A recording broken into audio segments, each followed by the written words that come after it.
Hello friends, welcome to my channel. तर मी आज बनवते आहे उपवासाचे डोसे.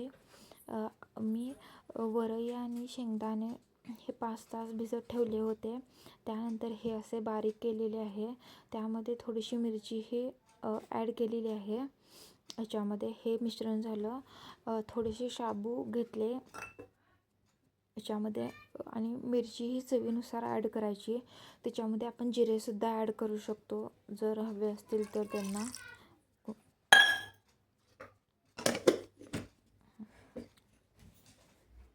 हे बारीक करून घेऊ.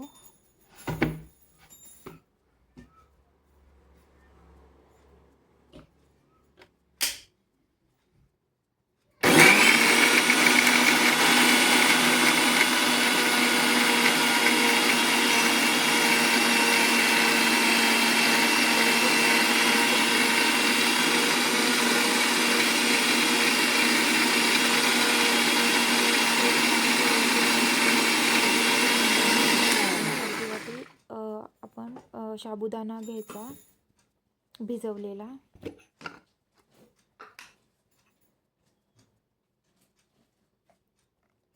अशा तऱ्हेने हे बारीक करून झालेलं आहे. माझं सगळं एकदम मिक्स करून घेऊया.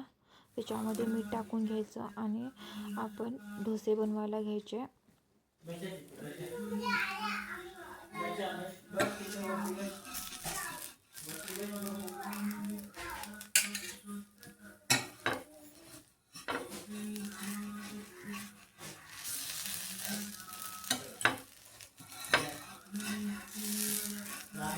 सुरुवातीचे पहिले दुसरे असे येतात.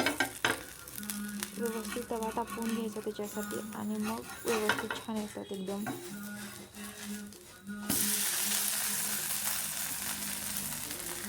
आपण साबुदाणा खिचडी खातो किंवा वरईचा भात खातो तर कंटाळा आलेला असतो, तर हे एक छान ऑप्शन आहे की आपण डोसे बनवू शकतो. इवन ह्याच्या इडल्या पण बनवता येतात. मी व्हिडिओमध्ये सांगेन तुम्हाला, इडलीचा पण एक व्हिडिओ करेन, तर त्या पण छान होतात इडल्या पण. हे आपण बटर सोबत खाऊ शकतो किंवा खोबऱ्याची चटणी करू शकतो.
मस्त भाजून झालेले आहेत आणि लोणीसोबत हे सर्व करायचे.